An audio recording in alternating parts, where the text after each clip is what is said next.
साथ देण्याचा प्रयत्न करतात. आपली काय प्रतिक्रिया यावर? एकतर गेले अनेक महिने माझी जर पार्लमेंटमधली आपण भाषणं काढून पाहिली तर सातत्याने जगाची परिस्थिती, देशाची परिस्थिती आणि राज्याच्या आर्थिक परिस्थितीबद्दल मी सातत्याने बोलत आले.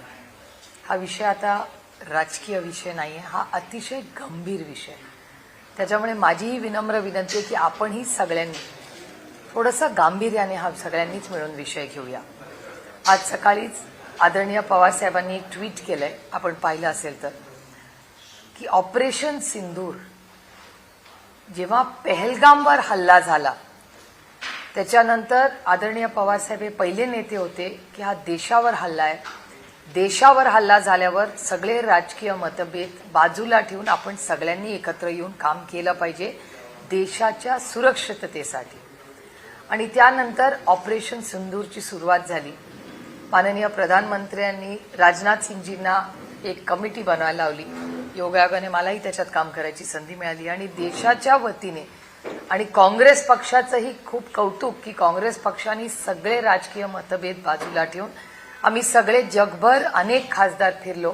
भारताचं वास्तव आणि भारतावर झालेला जो हल्ला आहे त्याचा निषेध करण्यासाठी आणि या हल्ल्याची काय परिस्थिती आहे, वस्तुस्थिती आहे सांगण्यासाठी. अशीच परिस्थिती आज झालेली आहे. तो भारतावर हल्ला होता आणि आज भारताच्या आर्थिक परिस्थितीवर हल्ला झालेला आहे आणि हे होण्याची दाट शक्यता आहे.